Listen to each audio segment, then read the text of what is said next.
What can you learn from a queer convert to Islam, a self-identified bad Muslim? Welcome to I'm Listening, a show featuring explicit conversations on belief and the stories that shape them. When you hear the word Muslim or Islam, what pictures come to mind? If you're like me and for the better part of your life have literally never spoken to a Muslim about Islam, then the media really is your only reference point. And if there's anything that my work on the internet has taught me is that it's very easy to get fed the wrong narrative. And so today marks the beginning of a brand new series of videos featuring my Muslim friends. We begin the journey with my friend, Teresa. This will literally be the first extended conversation I've ever had with anyone who is Muslim. Oh, that's exciting. So, are you ready for your first lesson? Sure, please. Here's how you say it. Muslim. Muslim. How? No Z. Oh, Muslim. That's That it. That's perfect. Muslim. That's it. Yeah. I will attempt to get that right. You're doing great. So, thank you for being willing to do this. Like, I hit you up Yeah. on the internet, and I don't know what your inbox is like, but I would just guess that by What's your the guess? kind of like the defining characteristics that you choose to put in your Instagram bio, that maybe that's perceived as contradictory to a lot of people, and so I'm guessing you get not so Yeah. nice interactions. Is that fair? You know, I don't get that many haters. Good. I've I'm gotten, glad. I've gotten 2 or 3, and we talked about it. And then if they really don't get it, I'm like, okay, bye. So it's mostly lovely in my corner of the internet. It's really great. I love that. Yeah. I'm glad for you. Due to the nature of my work, I have a lot of very pleasant interactions on the internet, and I have a lot of interactions that are less than pleasant. Yeah. And unfortunately, most times the least pleasant experiences are with people from kind of my own faith tradition. And I wish that would change. I'm doing what I can to help change it, but it's not always That's 100% true for me too. within your own faith context. I haven't gotten any non-Muslim haters. It's all been like, oh, sister, maybe you don't know, but I'm like, I actually do know. And let me tell you, So, kind of just to kind of tiptoe into that subject, or maybe to dive head first. I don't know what that would be like. Sure. Your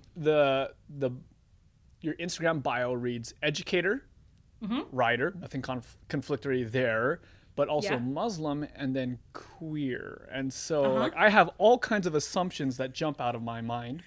I don't know if they're fair or if they're not. If like I'm guessing the fact that most of your critics come from your own faith tradition, that there's something there, but then also you seem like an intelligent person, so I'm sure you have responses to all these things.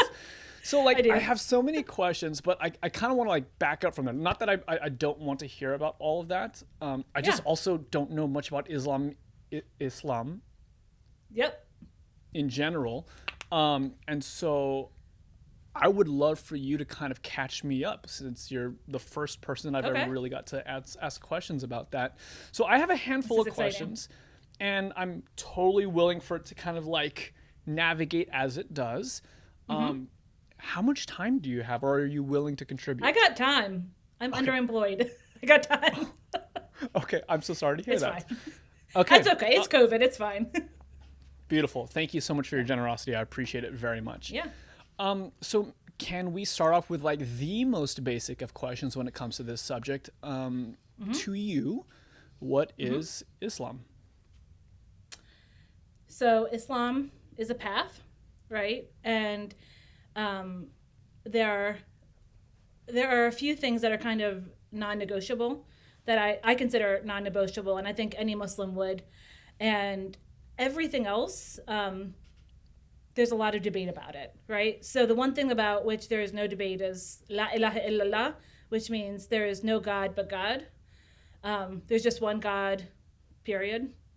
And then the other things are there's 5 pillars or 5 things that every Muslim must do if they're able. So they have to have the declaration of faith, saying there is no God but God, and Mohammed is the messenger of God. We have zakat, which is like tithing in Christian speak, right? You have to give to charity if you're able. And if you are not able because you are, you don't have the finances for it, then you receive charity.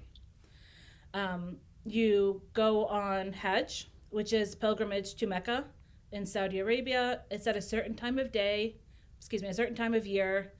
And if you are physically able and financially able, you go. And then you pray 5 times a day. And they are broken up into different parts of the day at dawn, at around noon, in the afternoon, at sunset, and in the evening. And you fast for Ramadan. So during the holy month of Ramadan, you fast from food and water during the day, from dawn until sunset. And then you can eat and drink after sunset. And for the whole month, you fast from anger, impatience, cursing, gossip. It is so hard. Like food and water, no problem. But like no gossip the whole month. So every year, like a week before Ramadan, I'm like, all right, give me all the tea. What do you have? Because after this, it's like, I'm done. Or save it for like 4 weeks from now. So those are the 5 non-negotiables. And then everything else, and I have to be clear that I do not speak for Islam. I do not speak for all Muslims. I think most Muslims would not want me to speak for them, because I have more progressive ideas and ways of looking at things, but everything else is kind of up for debate. So that's something that's really interesting to me, because I have my perception, and I want to just already say, anytime I say my perception of or my understanding of, like, it's always going to be predicated on it's incredibly ignorant. Like I said, you're the first person I'm talking to. So when I say something that can be deemed as offensive or just ignorant, please do correct me. I'm very open to it and I want to learn. So I am hard to offend unless you are being mean on purpose. Okay. If you're just confused, then like, let's talk. Beautiful. Okay, cool. Yeah. I think we're going to get along very well then on that point. Then. I'm also very, it's not very easy to offend me either, such as the nature of doing the kind of work that I do and all that kind of stuff. I am pleased and curious about the idea of Islam not being like a monolith. It's not just one thing, and this is the only way to be a true Muslim. In my own faith tradition, I'm a Seventh-day Adventist. I've had some very big discussions with people who have channels that are much larger than mine, and I have to kind of represent my denomination, Seventh-day Adventism. And my starting point is very much the same as yours. Like, there is a spectrum within my faith. There are certain things that I will say that will absolutely anger people who are members of my church, and in the same breath, that same exact phrase will absolutely be right on the money for another whole subsection of my faith. And so I understand when you speak, it's to that dynamic. Do you feel that maybe the more conservative members of your faith would agree with you that there's a spectrum, or is it kind of like more conservative people say, no, our way is the only way, and more progressive members like yourself are more open to the spectrum? Or does everyone agree there's a spectrum, but we just disagree with who's right or who's the most right? It's interesting because I'm thinking of my friends, and I've got friends who are more outwardly religious, or they know more Quran than I do, or they pray more regularly than I do, but we're still friends. So I guess if we're talking like hardcore conservative, they probably would not want to be around me. But I think almost everybody else is like, it's a spectrum. Like, I wear my friend would wear hijab, but she doesn't, or I don't know. So I can't really answer that. I don't have any hyper conservative friends, but I'm guessing that they would not accept me as even Muslim. They're like, you're not really Muslim if you're queer. You're not really Muslim if you don't cover whatever. Which is, for the record, which they cannot say. It's not like the Mormon church or the Catholic church where you can be excommunicated. There's no central authority. So that was one of the things that really drew me to Islam. It was because I was like, oh, I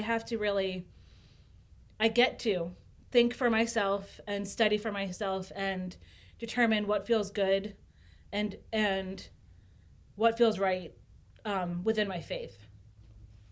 Yeah, I'm really curious about that. I've kind of picked up a little bit on that from your social media. You were not born Muslim, is that correct?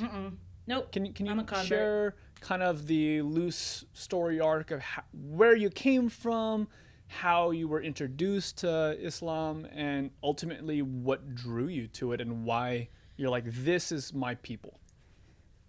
Yeah. I grew up Catholic, the Catholic family. We went to Mass every week. And we went to CCD, which is Catholic Bible study. And I really like the music, and I really like the homilies, which is what we call sermons. And the whole time I was like, I don't know about that Trinity. That sounds kind of made up, but like, eh. And I don't know about confession. That sounds weird. Like, why do I need to tell that guy what I've been up to? And like, this is really supposed to be blood, like literal blood that I'm drinking. Like, it doesn't taste like hemoglobin, right? So like, I liked a lot of parts of it, but even as a kid, I was like, I don't know about this. And I was Catholic all the way through college, and I was attending church in Richmond, Virginia, where I went to college. And I was there one Sunday evening for Mass, and it was all these college kids at this art school, and they had a guest priest there, and he was like, what is all this men with men and women with women? And what is all this divorce? And at the time, I knew a lot of gay people. My family was going through a divorce, and the pedophilia scandal had really hit. And I was like, I'm done. And I never went back to church. And I was just like, this doesn't fit me anymore, and I'm not trying to be judged where I am. And so I left the church, and I never left God, right? I always believed in God. I was just felt like untethered, if that makes sense. I didn't have any ritual to lean on. I didn't have any spiritual practice until I went to graduate school, where I happened to need a class credit to get my financial aid. And I was not the most organized person. And they called me. They're like, hi, you've got 30 minutes to find a class. And I was like, ah. So I started like flipping through the catalog because I'm old and they had like paper catalogs then. And I was like, Islamic religious life. Great. I love religion. I studied the Bible. I studied Eastern religions. Like, great. And I remember thinking, like, I don't know anything about Islam except for if 20% of the world is Muslim, then it can't be like the death cult that the news wants me to think. So literally thinking like, let's go learn. And I would be sitting in class taking notes, and I would literally look up and I'd be like, wait, hold on. Muslims believe this? Like, they believe that? And all of the values that Islam has totally aligned with my values. Like taking care of children that are really vulnerable, taking care of women, not charging interest on loans. Everyone has a right to vote, and like emphasis on taking care of your family and the environment. And I was like, what? Like, I had no idea that there was a faith that aligned with everything I believed in. And so then I was like, well, I'm not going to become Muslim. That's ridiculous. Like, who becomes Muslim? Like, who signs up for that? For everyone to hate you, and do you give up bacon and drinking? And I was like, that sounds like no fun. So I was like, I'm just not going to do that. And God's like, but you are. And felt like I was being pushed towards this. And I was like, stop being rude. Like, stop pushing me. And I studied it for a year, and this is the part of the story that sounds made up, but it's not made up. So it's April 2008, and I'm watching Malcolm X. Have you seen Malcolm X? I'm guessing no. I have not. I know just the loose kind of details of his life, but very loose. Yeah. So Malcolm X was a Muslim convert as well. He lived a life of kind of, he would say like debauchery, and then he converted in prison. And I had been thinking about Islam for over a year, and it had been like pushing itself forward on me. And I'm drinking a beer, watching Malcolm X, and I look at Malcolm, and I look at my beer, and I look back at the TV, and I put the beer down, and I was like, well, done drinking. And then that night, I was laying in bed, and I was like, ugh, like, I don't want to do this, but it feels like it's happening almost to me. And there was a big thunderstorm raging outside. And so I said the words like, okay, I'll become Muslim. And I said it out loud. And then I swear the thunder like was like, and like rattled my windows. And I was like, whoa, okay. And so I got up and I was like, I don't really know how to pray, but I think you do it like this. And maybe I used a towel. I didn't know what I was doing. But from then on, that's when I consider myself to have converted. By like Islamic law, you have to do it in front of witnesses. But I mean, I'm kind of a rebel. So I was like, that's when I consider myself Muslim, was in 2008. Awesome. That experience you just described sounds very, it sounds like God was confirming the decision that you had made. But you did say that you felt like prior to that moment, you're being pushed by God into this faith. Could you give me a few more details about that? In what way? And what does it look like to you? Because I only have my Christian perspective, right? Of what I believe the Holy Spirit, what that feels like and what that guiding, what that experience is like. I'm curious what it's like for you now that you, in hindsight, would say that was Allah. Would that be fair to say that? I just say God. I would just say God, because in Islam, like, Allah is just the word for God in Arabic, and we think that you might have a difference of opinion, but the God I believe in is the same God that you believe in. So we don't have it's not a separate entity. But it felt kind of like falling in love with someone who you're like, I don't even like them. Like, he's such a dork. He wears those weird pants. Like, why would I go out with him? And you're like, but God, I love him, you know? And I was really rationalizing out of it. I was like, I don't want to make the changes in my life, but I just love this. I love what it means. I love the way it makes me feel. I love the words. I love the way the Arabic sounds. I love the ritual.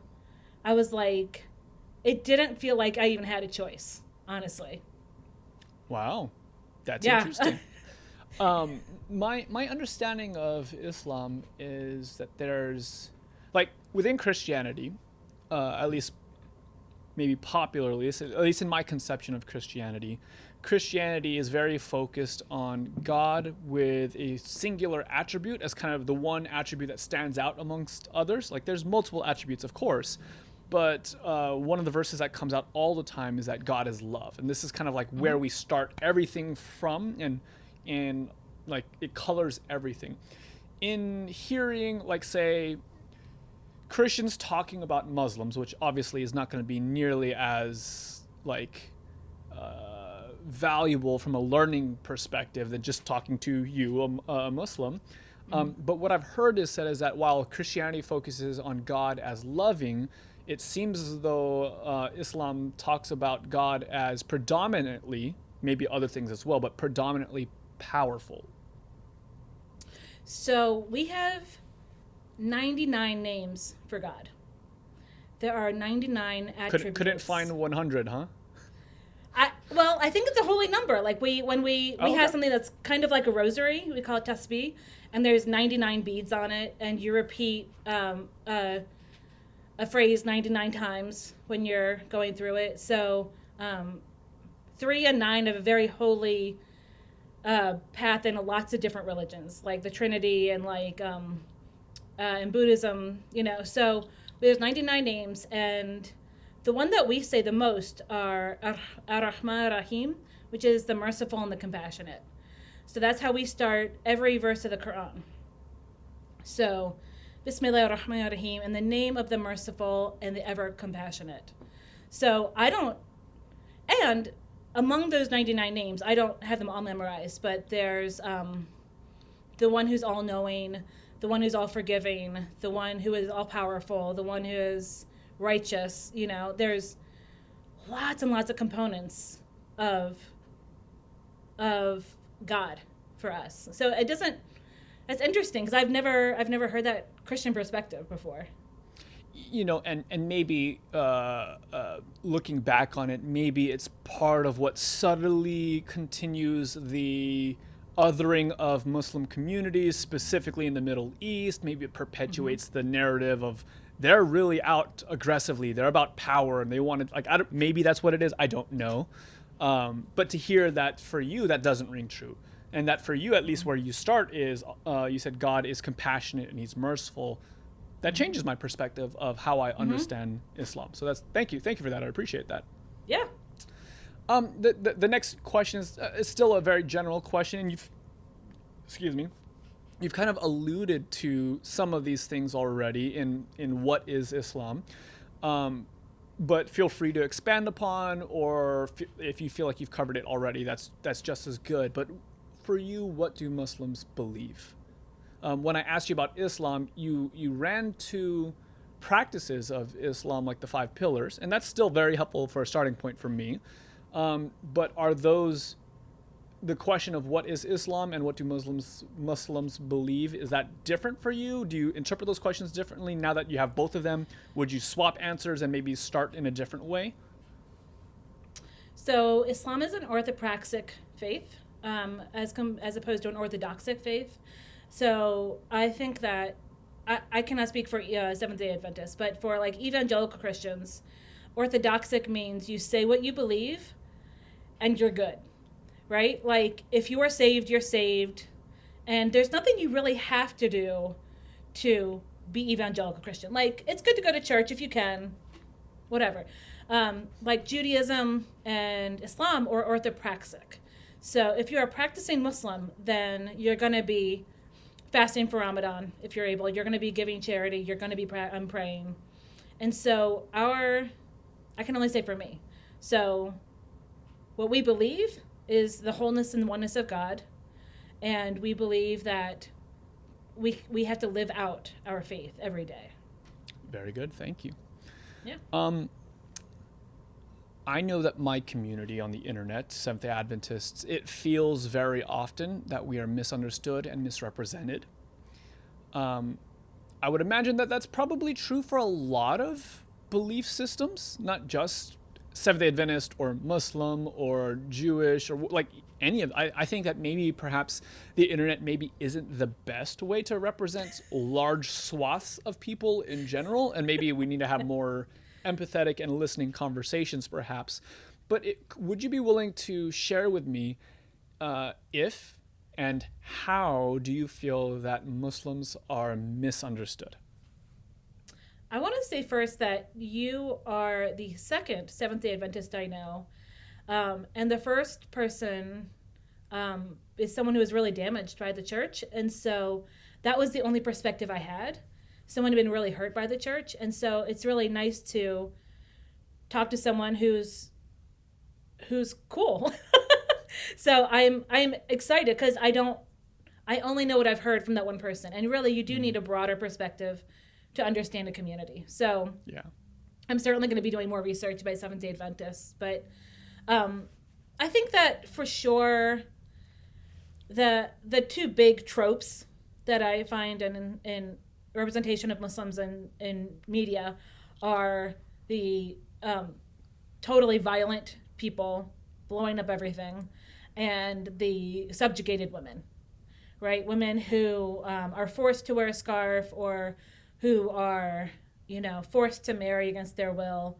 And I also understand that there are parts of the world in which there are women who are certainly subjugated.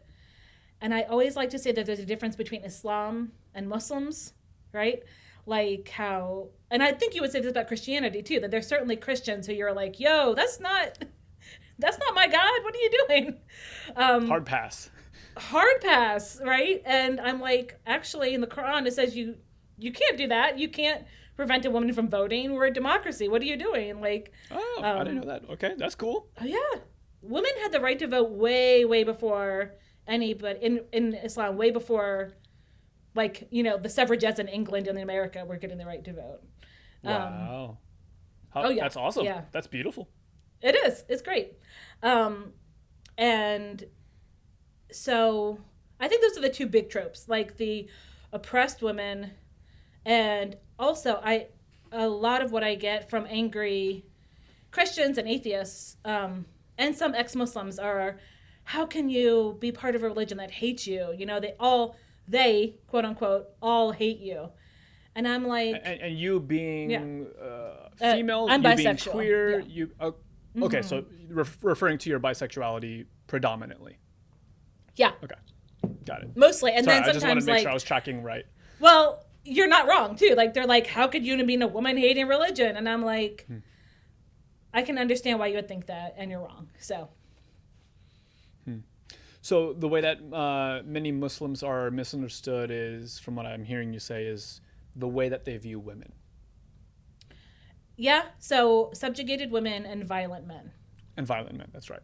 Mm-hmm. Could you, I'm not that I'm disinterested in the violent men thing, but I think that will maybe emerge in other conversations that I get to have on Islam. But since you are a woman, could you talk to me more about the myth of subjugated womanhood? Like, how do you see yourself as a Muslim woman? What is your role in the mosque, in your community, in your home? And I don't know if you're in a marriage or whatever language you would prefer to use for that. But if you were, what is the role of a woman in a marriage? I mean, I know the role of me. I can't speak to the role of all women. Is that to say that there is no one role? There's no, I don't think so. I think, and again, I really want to reiterate that I did not grow up Muslim. So I do not have a lot of the cultural, I'm not going to say baggage. We all have baggage, right? I have white girl baggage. But my Indian and Pakistani friends, my African friends say there's a lot of cultural baggage for them. And I think the biggest thing we need to understand is that the culture of a space and Islam, while they are often combined, in my mind, they really need to be separated. So there might be someone from Pakistan who is expected to serve her husband, do all the laundry, do all the cooking. But my guess is that any woman from Pakistan, from any religion, might be expected to do that. And we're expected to do that in the United States. Right. I was going to say that too. It's an uneven division of labor in the United States. So no matter what religion you are, something we got to work on. But so I don't think there's any one role, right? So another thing is that I don't go to any mosques that have separate space for women. So in many mosques, there is a men's prayer room and a women's prayer room. And often, because patriarchy is garbage, the women's space is smaller. You might not even be able to see the imam, who's our preacher. It's total nonsense, right? The mosque that feels like my home mosque is right outside Washington, D.C., where I grew up, or where I grew up as a Muslim. And they just have one big prayer space. They have equal number of men and women on leadership. And they really have, they've really been working hard to make sure that everyone is represented. And what's happening now is there's a big movement of unmosqued younger Muslims who are like, I don't really like whatever that is. I don't like that the sermon is done in a language I don't understand. I don't like how it's always the men doing the sermon. I don't like how women are treated. And so there's this big movement to have smaller spaces, have alternate spaces, pray online, pray in small groups, pray in people's garage. So, I think things are really shifting, especially as immigrant generations are growing up in the United States. I stay out of all that. It's not my lane. I've got white girl problems to work on, but that is certainly something that's happening within American Islam, is that women are not always treated the way they need to be. I know a lot of churches. I grew up in a church where there was no women leadership because I was Catholic. So it is certainly not only an Islam thing. And I think that's what I want people to kind of start looking at, like looking at your own church, like how many women are on the leadership board, So just to think about that. That's super interesting, because I relate with a lot of that. I see that. I think the word that you used was movement, of young people who are feeling really unhappy with the way that the system, whatever the system could be, religious systems or political systems, have done things historically, and are looking for positive change in that. And so I definitely resonate with that a lot as a Christian. Is it safe to guess, because you and I actually, I think the language you use, if we were in the old world or the olden days, or I forget how you said it. The before times. The before times, that's what it was. If this was the before times, you and I would meet in person, because we're both like right next to Portland. I think you said like we're 4 minutes away from each other. Yeah. So I'm assuming it's easier to find in Portland than you might in other parts. But because within Christianity, you have like the South, which is maybe the more traditional or conservative version of Christianity. And as you move to the West, it's a lot more liberal or progressive or healthy. Some people would use language like. But is there a Bible Belt for Islam? Like, is Portland progressive for Islam? There's a Quran belt. Yeah, is there a Quran belt? Right. There is in Dearborn, Michigan. There are more Arabs than anywhere else in the world outside of the Middle East, right? So there are more Muslims in like Minneapolis, Detroit, Dearborn. That's where Rashida Tlaib is from, right? And I'm sorry, that name, it sounds like that's a name I should know, or a place that I should know. I don't even know if it's a name or a place or it's a thing. Like, I'm so sorry. I'm ignorant. It's a person. It's okay. Okay. There's a handful of Muslims in Congress, and she is one of them, and she's from Detroit. The other one is from headlines or articles referencing this type of individual. Okay, gotcha. I'm following. Yeah, and then the other one is from Minnesota, and then like Great Lakes-ish. But the thing about Portland is that it's just non-religious. So like I have no Muslim community here, and the closest one is maybe half an hour away, 45 minutes away. And on Friday afternoons, when it's our prayer time with traffic, it's like an hour, and I'm just like, I'm not going to go all the way there. So I have been. Does that make you a bad Muslim? Yeah. No. So, okay. Technically, men are supposed to go to the mosque every Friday, and women have the option to. So to take care of children or domestic duties, perhaps. Right. So women are always welcome, right? But not officially required. And there's a lot of officially required things I'm not a great Muslim. I try to be a good person, but there's a lot of rules. But for a religion that's orthopraxic in nature, that must be more challenging than not, I would assume. Like if Islam is weighed upon how you practice it, but you are I'm using air quotes here because I don't really mean it. Or maybe I do, because you're the one that gave me the language that you're a bad Muslim. Right. What does that mean for you? Okay, so there's halal and haram. These are two words that are good to know. Halal is things that are encouraged, that are good, that are holy. So, and also specifically food that we can eat. So we don't eat pork, don't drink, don't eat gelatin. So like Skittles are not halal, but I'm familiar with that because Adventists also are unclean foods, including Yeah. pork and shrimp and a lot of these other things. We have You're usually they wouldn't be vegetarians, right? rules. Yeah, many of Yeah. us are. I am a vegetarian. Yeah. It's not a rule, but it is certainly halal in the sense that you use the word encouraged. Right, right. I did know that. And then there's haram, which is forbidden, right? So there's a lot of forbidden things. Like, So And that- harem is stronger than halal in the sense that like one is forbidden, the other one's just encouraged. well, halal is usually like, and also required things, right? So like, Okay. and here's the thing is that everybody has a haram halal ratio. So I do not drink. I fast for Ramadan. I try to pray. It's 5 times a day. It's a lot. Sounds like a lot. It is. And I don't sleep around.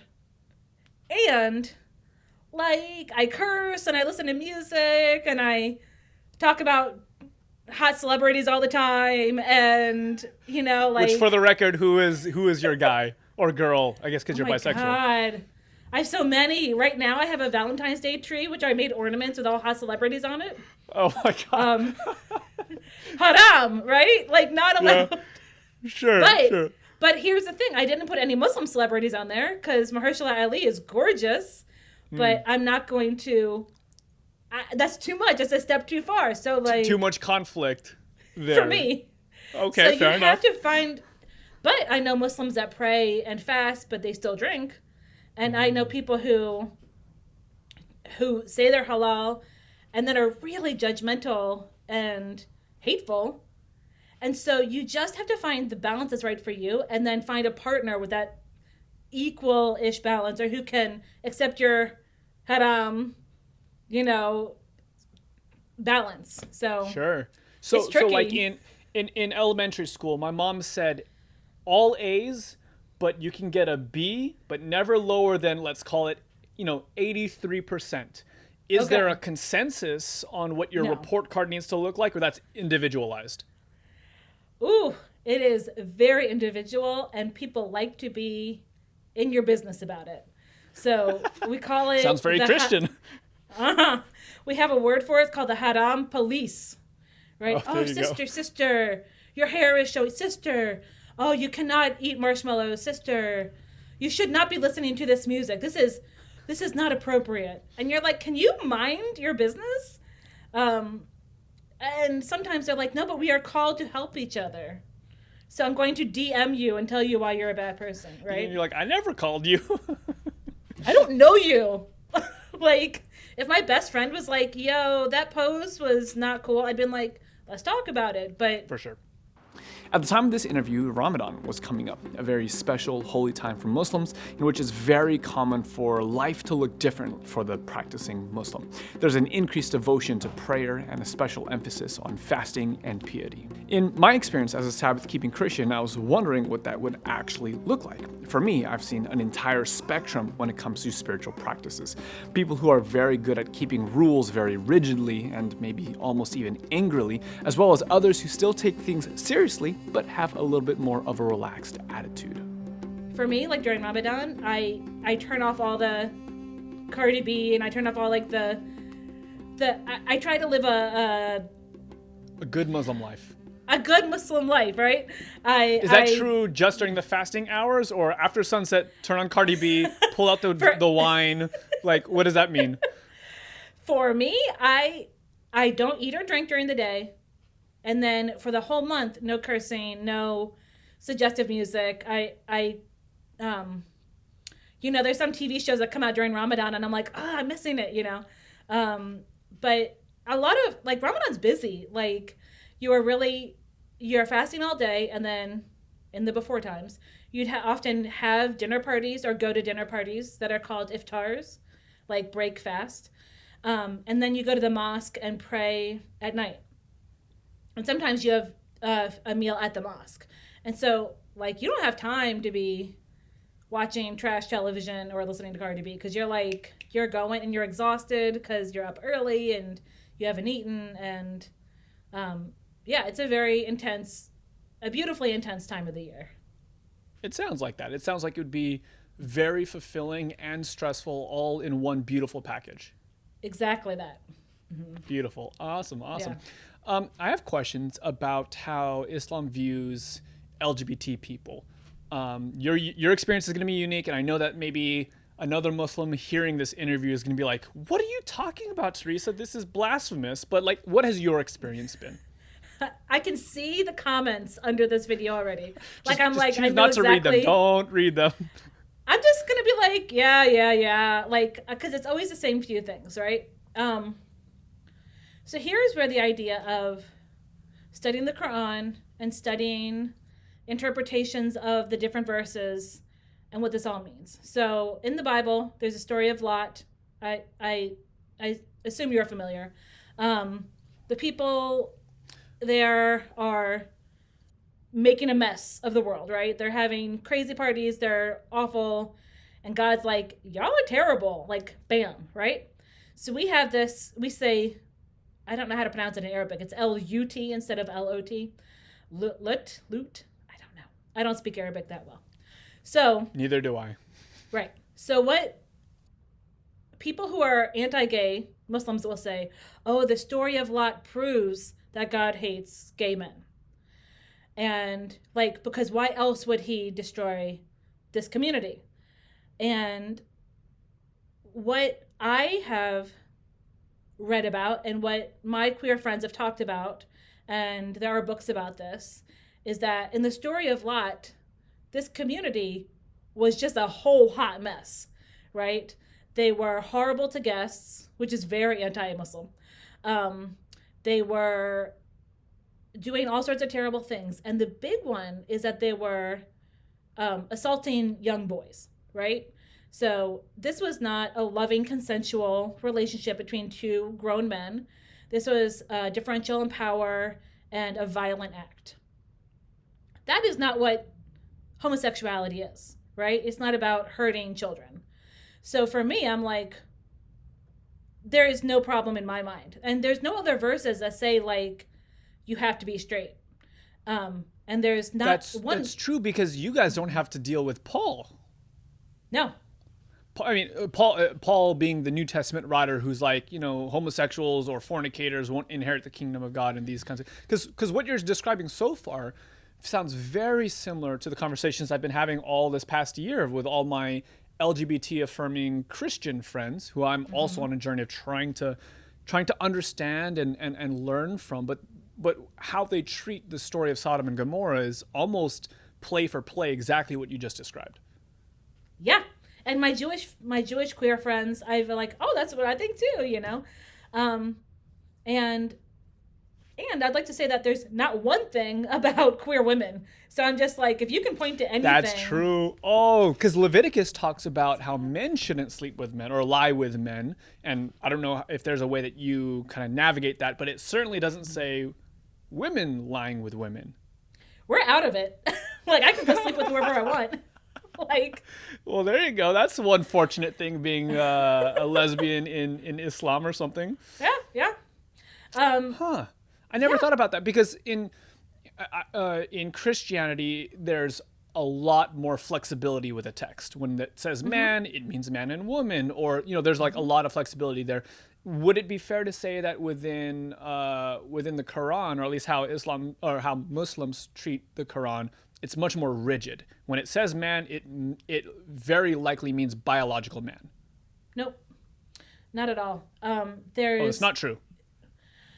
It's I don't know about man versus mankind or whatever. What I can say is that there is a very, very, very rich history of interpreting the Quran, right? So as opposed to Christianity, where I could go to a Christian bookstore and get different versions of the book that have different books in them, even because Catholic Bibles have more books than Protestant Bibles, what have you.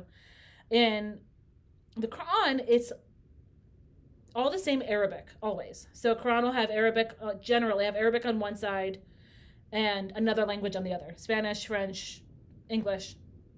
Now, the difference is this Arabic is so old that just like in English, how the word fly can mean 8 different things, like on your pants or on a plane or the insect or whatever, There's lots of words that have different meanings. And so it's absolutely like, what did they really mean? How could we interpret this? Who is doing the interpretation?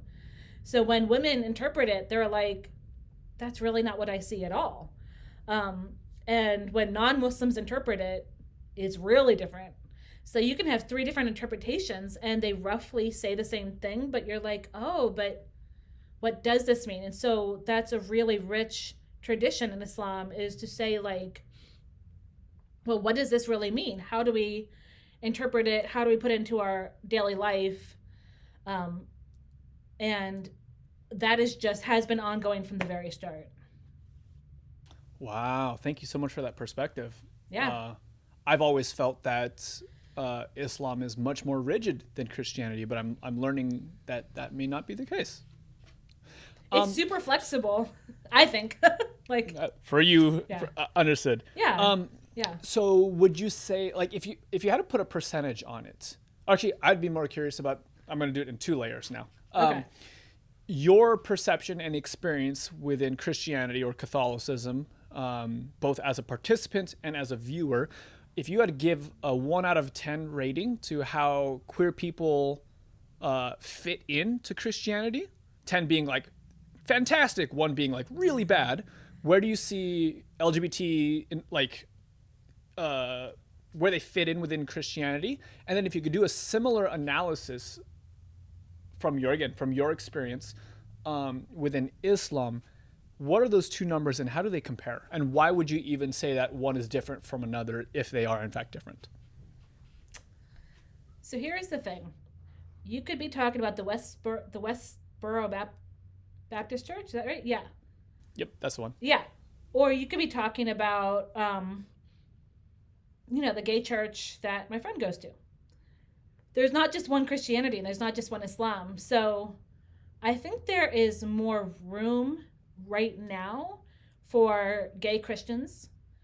There's more choices of a church to go to. It doesn't mean what Muslims believe necessarily or what Islam believes. It's just what's available for queer Muslims.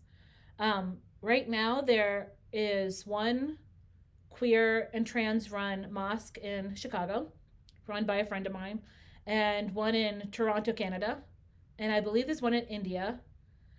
And then there's all these small unofficial groups of queer Muslims that are getting together to live out their faith, right? So I can't say that Islam is just too big to say, like, where do people fit in? I feel like I fit in like a puzzle piece. I don't think I stand out at all. I think I'm part of this community, this ummah. Ummah is the word for the global community of Muslims. I don't have any problem with it. Other people might have a problem with me, but that's not my business. So I love, by the way, how you hold that so perfect, because you've iterated that so many times, and maybe it's just your personality, but I certainly feel a kinship to it, where it's like, I'm going to do me, and I'm going to do me as well as I possibly can, and as faithfully as I possibly can. But at the end of the day, like you do you, like, and I'm doing me. And like, I love that about you. I think it's a very beautiful aspect of your personality. Well, you know where I got that was the Quran. There's a verse that literally says, say to the non-believers. You do you, baby boo. Literally. I'm talking literally. Like, okay, tell me. Not literally. So, but I hear what you're saying. It says, say to the non-believers, I do not believe what you believe, and you do not believe what I believe. And I will not believe what you believe, and you will not believe what I believe. To me, my way, and to you, yours. Like, that's a verse awesome. in the Quran. I know. That's beautiful. I love Islam. I love Islam. Wait, so does this mean that Muslims don't share the same burden to convert non-Muslims that maybe Christians or evangelicals have? It is not it is definitely, like, some people do it. Like, some people are, like, out there trying to convert people, but it is not a mission. It is not, very few people are like, let me go collect souls for God. In the way that I have been trying. I've people have attempted to collect me for Jesus. I'm like, I love Jesus. He's one of our prophets. And then they get mad. But no, there's not a big emphasis on recruiting. But having said that, it is the biggest growing religion in the United States right now. I have heard that as well. Do you have any guesses as to why you think that that's the case? Is it a largely immigrant-driven thing? Is it something about Islam is super appealing to this generation? What do you see it as? I can't speak to what other people are doing. I know that it is not people coming into the United States that are already Muslim. I'm talking about like converts. There's a big community of Latino converts right now. And there are different communities, and they have their own mosque, and they have Islam in Spanish, and they're doing stuff like that. Every convert has their own story about what's bringing them to Islam. I do know that after September 11th, a lot of people wanted to learn more. They're like, what just happened? What is this about? And then they learn. They're like, oh, they were not living out the faith in a good way, but this faith is actually really beautiful. So I don't know. I don't know what's drawing so many people. I don't know is a completely fair answer. It's increasingly becoming one of my answers for most questions nowadays, but that's super fair. Yeah. I don't know if this question gets you in trouble or if you're uncomfortable with the question, but I'll ask it, and you can choose to do with it, including decline it if you prefer. But if you had the opportunity to change something about Islam, is there anything that you would change, and what would it be? Ooh, this is a great question. I'm good with Islam. Like, Islam is good. If I wanted to change Muslims, that's a different question altogether. So as far as belief and teachings, you're good, but the way people carry it out. I will say that I have a hard time with Saudi Arabia. I have a hard time with the way that their government treats women, and the way that their society hoards wealth and politically. And so the thing that's hard for me is that if I ever wanted to go to Mecca, I would have to take part in the Saudi economy, right? And so I'm not interested in giving them any of my money. So that is something I kind of go back and forth about. Luckily, I can't afford to go if I wanted to. So it's not a big deal right now. But Islam feels good for me. It feels so beautiful and so true. And the thing that's hardest for me is really unpacking the Quran and trying to understand it, but it's also the most beautiful thing because it's not straightforward. And if you take it out of context, it can look really violent. And if you don't know what you're reading or why, but like a lifetime of digging into that is something I'm really looking forward to. There's no clear answers, which is really hard and really beautiful. Does that then mean that there's less emphasis put on a quote-unquote right answer? Because I know that orthodoxy, you were talking about earlier, Christianity is orthodoxy in nature to your estimation. I'm intuiting maybe that's why we have so many debates about theology and so many divisions within denominations. Does this not arise within Islam? I'm going to pull back because there's different sects within Islam, isn't there? Yeah. So it is in Christian. If a Christian analogy is that there's Protestants and Catholics, but they're both Christian. If you ask a Catholic, they would call themselves Christian. Some Protestants do not call Catholics Christians, right? And in the same way, there's Shia and Sunni, and Shias definitely call themselves Muslim, and there are some Sunnis who are like, no, you're not Muslim, you're not one of us. And so there's a lot of sectarian violence, specifically in other countries. And I'm not going to say that I understand all of it, but kind of like how Catholics have statues and how they have different forms of prayer, some Shias do that. They pray slightly differently than Sunnis, and there's always argument within that. And even within the Sunnis, there are different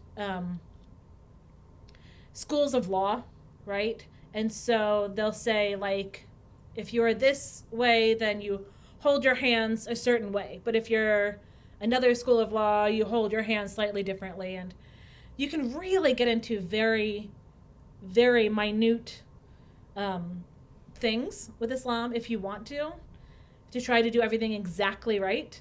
But to my mind, I'm like, purification of the soul is the end goal, right? So if you are not worrying about your soul and you're only worrying about exactly what kind of fabric you're wearing or where you put your hands when you pray, I feel like you have to do both. You can't just do one or the other. Be consistent. If you're going to worry about every small law, worry about all the small laws. Is that what you're saying? Well, I guess just figure out why you're worried about that, and like, you really need to have a spiritual base and not just a religious base. So there's a TV show that you might like, you might hate. I don't know. It's called Rami. Okay. It's on Hulu. How do you spell it? Ramy. And there's a good amount of haram stuff. So be aware. If you don't want to watch stuff with cursing or sex, don't watch it.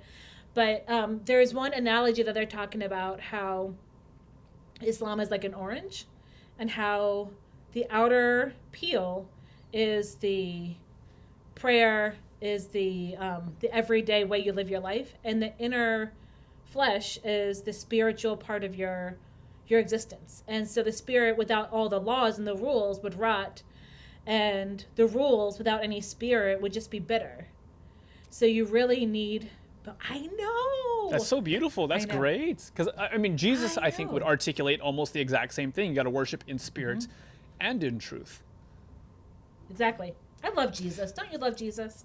I in fact, do. So what I'm hearing you so far in your articulation of Islam is orthopraxic by nature. I would, to my mind, when you use words like religion versus spiritual, when I hear religious, I hear orthopraxic. So what do you mean when it comes to the spiritual nature of Islam as opposed to the religious nature? Are we on the same page here and I'm missing something? Or have you just yet to talk about really what does it mean to be spiritual as a Muslim? Oh, that's so interesting, because I don't separate them at all, right? So when I don't separate them. So when I am fasting, when I am praying, that is spiritual work. So then how does someone do the religious stuff but not the spiritual stuff? Well, if you're just fasting because you're supposed to fast, if you're just praying because it's time to pray and whatever, or you're fasting because your parents say you have to, or because it's just what you've always done. If you're not, it's all about the intention. So Islam is a 100% intention. So if you are cooking during Ramadan and you're like, let me taste the sauce, and you're like, oh, I broke my fast. If you did it by accident, you didn't break your fast, right? Oh, that's a very gracious way to look at things. I like that. I know. I had a student who every day before class would get a sip of water and come to class, and he was fasting, and he got his water, and he went, oh no. And I was like, it's okay. You're good. It's intention. And he was like, okay. That's good. He was so worried. Poor baby. But if your intentions are not there, if you're not considering why you're doing it, if you're not doing it to really worship, you're doing it out of habit, or you're doing it out of obligation, or out of fear that people might judge you. That's what I mean by religious versus spiritual. Or if you're doing it to look better than others, or to judge people for not doing it exactly right. That's what I mean. Beautiful. Beautiful. I love that. That's super good. Thank you. Well, thanks. You're also in a unique position to kind of share your take on this next question. But what similarities, if any, do you see between Christianity and Islam? So many. Specifically, with my Catholic background, how ritual is really emphasized and how ritual brings you closer to God. How they have the rosary and we have tasbih, which is just repetition of, in Buddhism they have mantras. In rosary they have the different prayers. And in Islam, you can say in Arabic like God is greatest, or thanks to be to God, or anything like that. And for me, like I think I am not singular, but I might be in the minority when I don't think that Islam is the one way, right? I think that we're all, it's just different paths to the same place. So I think Hindus are fine. I think Seventh-day Adventists are fine. I think you're fine. Wow. Is that true for most Muslims? Or Probably is this not. just your, okay. As a progressive Muslim, as a bad Muslim, you think that I'm fine. Which, hey, I'm glad to know that at least in your book, I'm all right. I think atheists are fine. Like, people who are trying to not be jerks. Like, be a good person. Don't use your religion as a weapon. And I think we're fine. Like, I don't think God would... I think God is too expansive to put into one religion. That's me. That's beautiful. I in recent conversations on the internet, I've represented Adventism as a theologically optimistic religion, in the sense that, like, you know what? We hope that, like, not even that we hope that, because, like, the conversation comes down within the context of Adventism has a really rough history and how they have talked about and talked with specifically Catholic people. And the reason is because there's a particular prophetic interpretation of parts of the Bible that have to deal with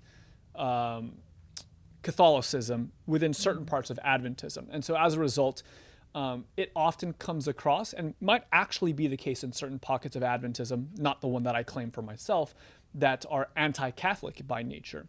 And so in this conversation, I'm saying, actually, no, I think all Adventists would agree heaven will be filled with many more than just the Adventists. In fact, if we had to put it on a scale, we would say there are going to be more non-Adventists than Adventists in heaven. And we're so theologically optimistic that we also want to leave space and to say, hey, God can do whatever he wants when it comes to the Aboriginal in a jungle who's never heard the name of Jesus, or something along those lines. Aboriginal might be, like, more spiritually evolved than all of us, right? They're always around nature. They not disconnected or distracted. Yeah, absolutely. Yeah. So I'm glad to know that you share the theological optimism, even if every Muslim does not. Yeah, and I think this is true with most people, is that many people are not thinking about big questions. I've always been a big question person. And I was talking to my sister. She's like, no, people are not thinking about this. They're going to work. They're watching The Bachelor. They're having a glass of wine. They're going to bed. And I was like, I mean, I watch The Bachelor too, but, like, I'm also thinking about these big questions all the time. And a lot of people just aren't. And so I forget that. So I forget that a lot of people are not considering their role in the universe, considering other people's roles in the universe, you know. I got a lot of time on my hands. I'm single, so. We got here because I was initially asking you about similarities between Christianity and Islam, and I feel like I cut you short there, and I apologize. I do want to hear the rest of what you had to say for that. I mean, we have a holy day. Like, our holy day is on Friday. We gather. We care about our family. We both really love Jesus. People are really surprised by that because we have a long line of prophets that we believe got the same message. And so we believe that we are the Abrahamic faiths are all, like, cousins. So we have a lot of respect specifically for Jews and Christians. And I personally have respect for all religions, but you can't make everyone, be nice. But yeah, I feel like Muslims are all like, yeah, y'all are cool, and everyone else is like, we hate you, you know? So we're like, sorry, you know? How do Muslims approach some of the statements that Christians would cite, where Christians would say, when Jesus says this, he really is making a claim to divinity. When Jesus makes seemingly exclusive comments like, I'm the way, the truth, and life, no one comes to the Father except through me, or when he talks about, like, I am, the Son of Man, which is at least on my understanding, a callback to a divine title from the book of Daniel, for example. Oh, sorry about the microphone there. For that, like, there are moments that Christians would say, hey, right here, Jesus is in no unclear terms making claim to divinity. How do Muslims approach, I guess this is a larger question, how do they approach the New Testament in general? And if it's a like authoritative and good thing, how do they approach the statements of Jesus? I would say that every religion has their own book, and they can hold up their book and be like, I'm right. My book says I'm right. What's up? You know, that's the easiest way. Argument's done, right? I win. Like, someone's like, my book's right. And you're like, but I got a book. Why is your book right? So Right. Here's the thing that I think it sounds rude, but this is just what Muslims believe, is that all the prophets got the same message, right? So Moses got the same message. Jesus got the same message. Muhammad, peace be upon all of them, got the same message. And Muhammad's the one who wrote it down the best. Which sorry, real quick, I want to get to the he wrote it down the best, but you said peace be upon them. I'm guessing that's kind of like part of the. That's a Muslim thing. Can you give me an insight to that? Okay, yeah, talk to me about that real quick before talking about how Muhammad is right and Paul's wrong.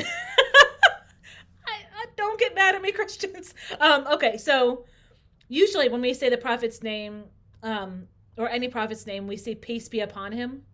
And if you see any written thing by Muslims, we'll often have PBUH in little parentheses after his name. And so that's is that just like a rest in peace kind of a thing? No, it's a way of being respectful. Like, okay.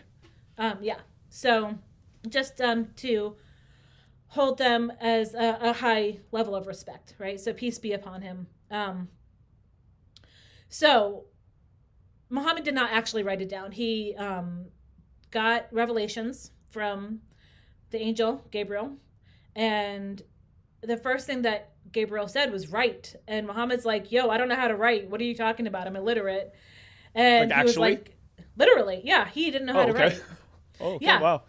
I know. So God chose this really ordinary man to be the prophet of God, right? So Muhammad was off meditating in a cave, and Gabriel showed up. He's like, listen, you're the prophet of God. Here's what's up. Listen to what I'm saying. And Muhammad is like, I have lost my mind. This is not real. And he went to his wife, and his wife's like, sounds like you're the prophet of God. You're good. And he's like, really? She's like, yeah. So that seems like there needs to be like an exam or something to prove this. Seems a little too easy, but I hear what you're saying. Yeah. And so for us, we would say that Jesus is a prophet, and he is incredibly important, but he is not the man of God. He's not the son of God, because God has no sons. There's only one God. So that's what we would say, and we would just say, go, read your book. Don't hurt us. I'll be over here. That's what I would say, Fair enough. Hey, real quick, I'm realizing how long we're talking simply because I think your light is fading a little bit. Would it be possible to turn on a light or two? I'll be right back. Better? Not great. Better than being in the dark. Yeah. Awesome. I have a dark house. Okay. Many of us do. What you don't see is I have a professional lighting, because this is what I do for work, and so I realize that it's not always a fair comparison. I'm gonna need one at some point if I'm gonna be doing more Instagram stuff, but yeah, we'll get there. Yeah. Do you? Clearly, you're on Instagram a lot. That's how I found you. Too much. Yeah. Is this something that you hope to be more of your life's work, or like? I don't know. I really love talking about big picture things. I love talking about race. I love talking about social justice. I love talking about my faith, about sex and sexuality. Pretty much like I'm trying to bring marginalized people to the front. And I have a lot of white followers and cisgender followers and straight followers. And they're like, oh. And unfortunately, people listen to people who look like them, right? So It's true. for better or for Well, not worse. unfortunately. Yeah. It's good that they listen to you, but unfortunately, Sure. they almost only listen to people who look like them. Yeah. And so for, better or for worse, they're going to be able to hear it sometimes better for me. And so I take that as like my responsibility. If I have the privilege of having an audience, then I need to talk about things that are important in my life. And I talk about a lot of silly stuff too, but like, I'm like, all right, white women, let's talk about this. This is not okay. Let's talk about that. Okay, straight people, listen up, Do you view this like in Christian circles, like we would talk about, oh, this is our calling. I don't even know if that's the right word within Islam, but do you view it in this type of a way that there's a certain moral responsibility that's kind of divinely given to you as you're moving in this general direction? Or is this just like, no, this is a hobby and this is something I care about, but I wouldn't say that Allah wants me to or is moving me in this direction? Like, how does that all play out for you?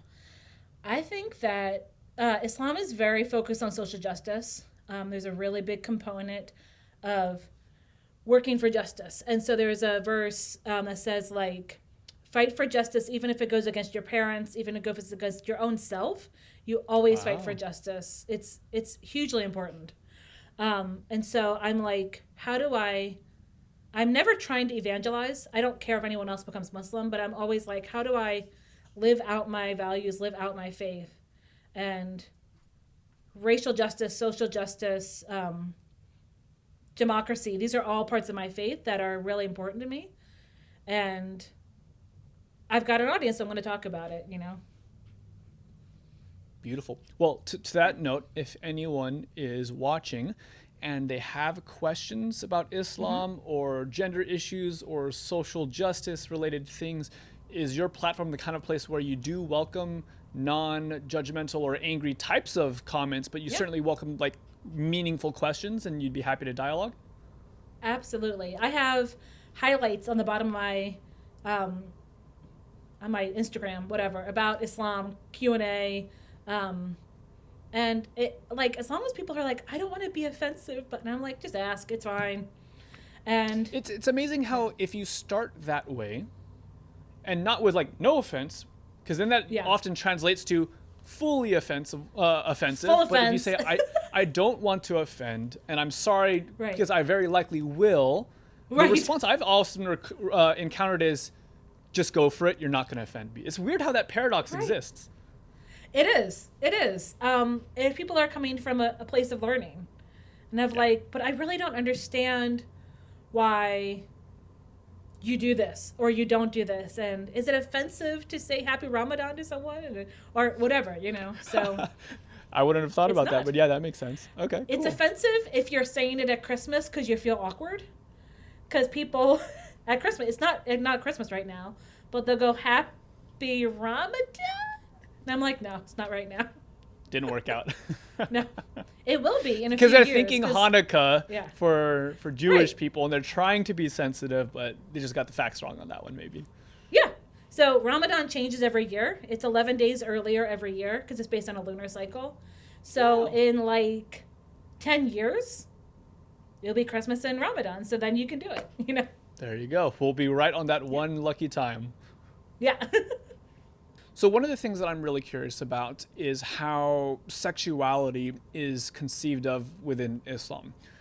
Whether, like, are there the same taboos like sex before marriage or pornography, or, what are the expectations, for example, on LGBT people, like those kinds of things?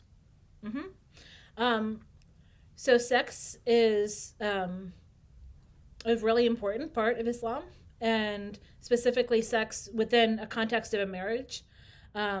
Sexual satisfaction is huge. And if I'm speaking on binary terms, I don't believe that gender is binary. I'm just telling you what most Muslims would say. So sex is a form of worship, and it is a huge part of a good relationship. And actually, I don't think this actually happens that often, but technically, if a man is really bad in bed, it's a woman can file for divorce. I know. Wow. That's hardcore. I don't know. I only know that's a rule. I don't know if anyone's actually done that. And I think in the same way that many conservative Christians would tell their gay Christian friends, God loves you, but just don't be in a relationship, don't have a family, don't have sex. It's the same thing that we are often getting, which I don't agree with. And in Islam, there's a big idea of partnership is really encouraged and loving relationships are really encouraged. And for me, I'm like, why would a compassionate, merciful God make me queer or make other people gay and encourage relationships, but tell them not to have them, right? So sex before marriage is discouraged. But again, we talked about halal-haram. Some people have sex, some people choose not to. It's not my business. There are some people who don't do anything. I know that you had a video about kissing before marriage, and some people... I'm so not proud of that video. That was a direct response to a question from a viewer. I really could not care less. Well, thank you. That's gracious of you. I could not care less about what people choose to do, specifically as it refers to kissing, in particular. Like, I could care less. But someone asked me, and I responded, and it went viral. And I'm like, why is this the one that went viral? Out of all the things that I could have created, that goes viral. Well, it shows you that you have a different idea than what other people have. And so, your Christian haram halal ratio was the same as your fiance's, and you really thought about it. And so for, there's different people have different ideas. So there's certainly queer people who get married and are exclusive with each other. There are certainly some people who choose to be celibate. There are some people who are really struggling with their sexuality and are trying to remain celibate and end up leaving Islam. So the DMs that I get from Muslims, they say, "Oh, sister," because we're all brothers or sisters. "Oh, sister, you're a convert. You might not know this." And but homosexuality. As if no one ever brought it up to you. Yes. Blair Imani is another bisexual convert, and she has something that says, "Just because you are new to me does not mean that I am new to this." Right? Like, listen, I've done my research. But, homosexuality is forbidden. And so I said, okay, so do you want me to leave the faith? Do you want me to stop being Muslim? Or do you want me to lie to myself and lie to God and lie to the world about who I am? Those are your options. And she was like, no, I didn't. And I was like, pick one, or I can be who I am, who God made me, and you can go away. So that's such a great conundrum to put people in who are critical of affirming the LGBT community. And not even that I would know how I would respond, because I hold a more traditional sexual ethic, and I'm still trying to understand the implications of what all of that means and how I would answer like a question like that. But simply to say, would you rather me not be Christian or lie to myself, lie to God, and lie to my future spouse?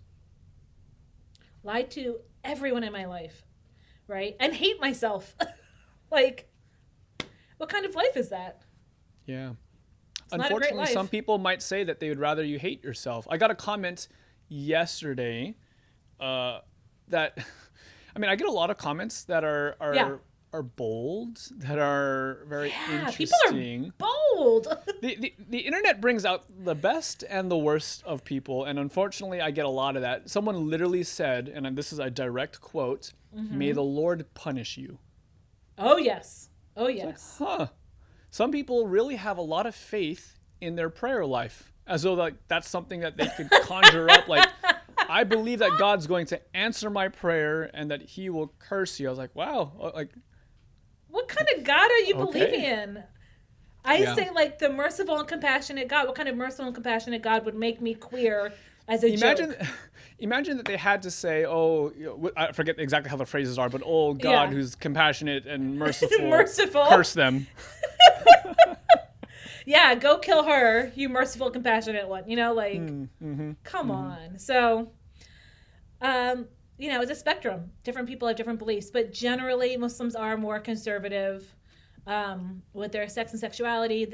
Many people don't even date. It would be kind of like Christian courting. Like you meet someone with the intention of marriage.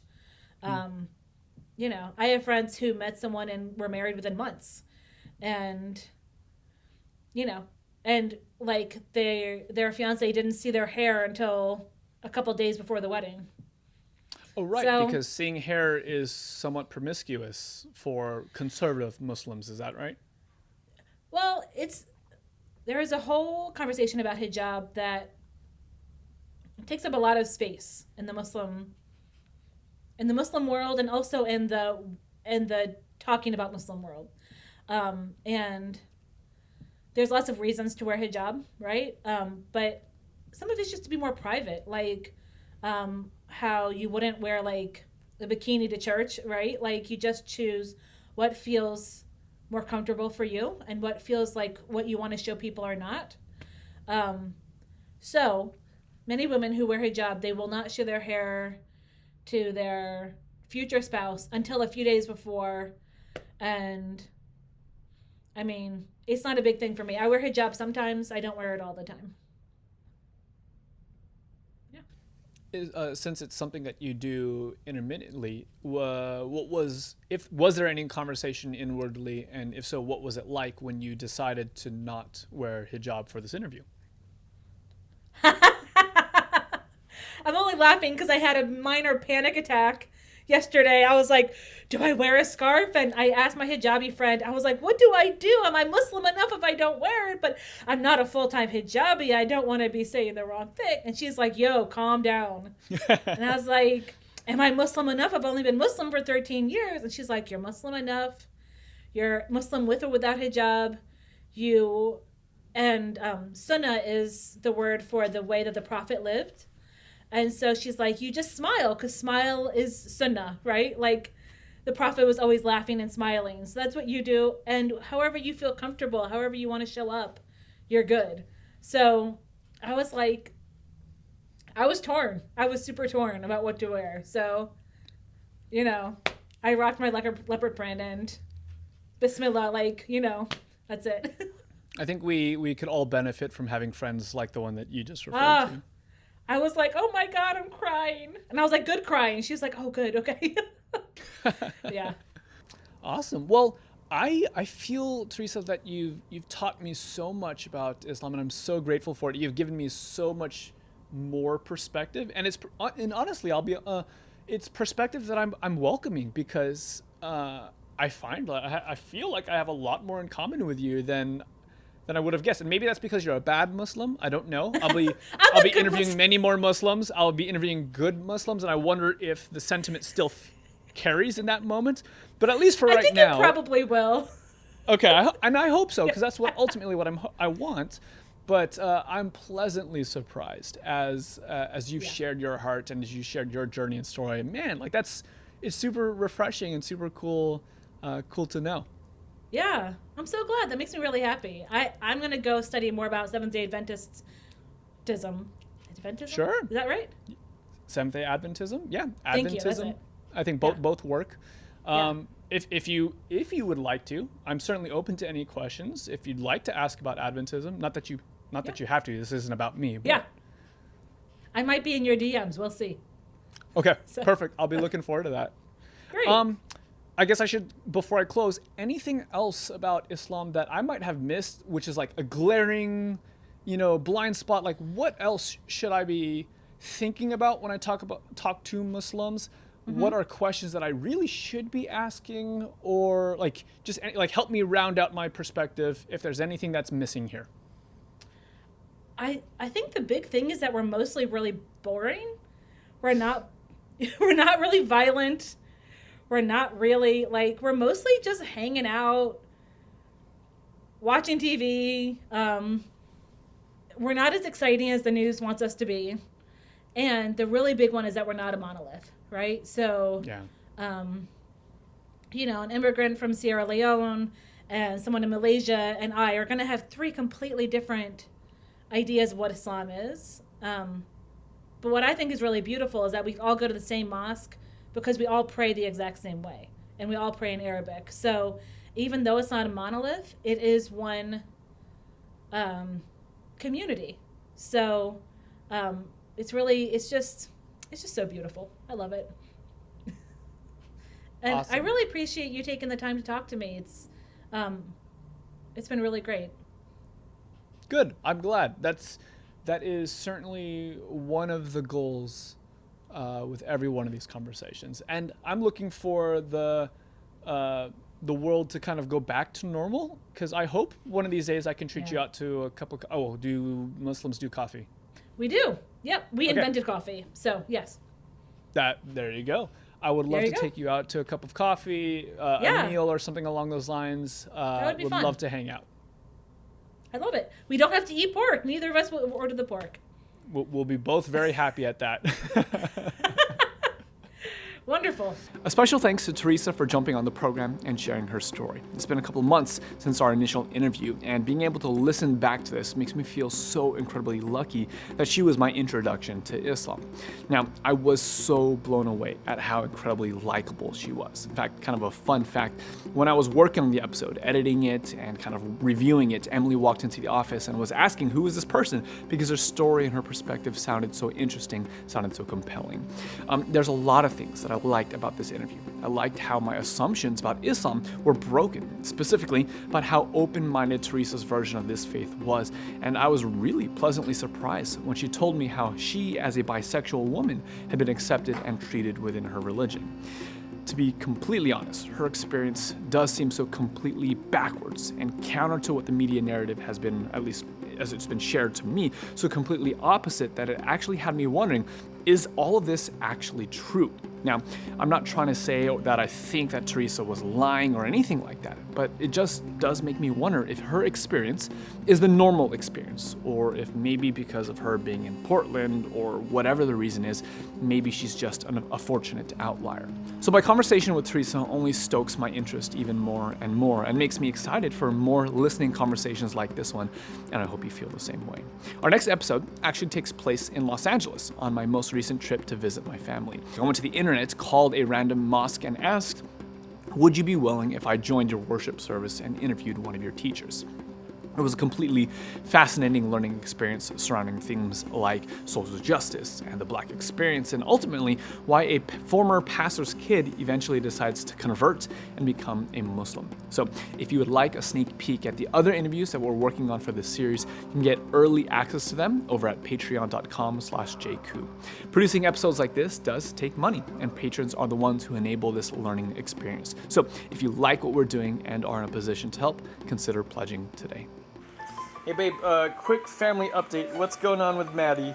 He is 3 months old now, and he's loving talking. He goes like this sound all the time. Oh, lots of talking. He's getting hungry, so he's getting a little fussy. He loves to look at this ocean book. He's a lot more visually attentive, like paying attention to pictures and like the pop-ups in it. Mm-hmm. And he's engaging so much more with people and his cousins. He just loves it. I think someone needs to go for a walk or eat. He needs to eat. He's hungry. All right. Well, thanks for the update. Yeah.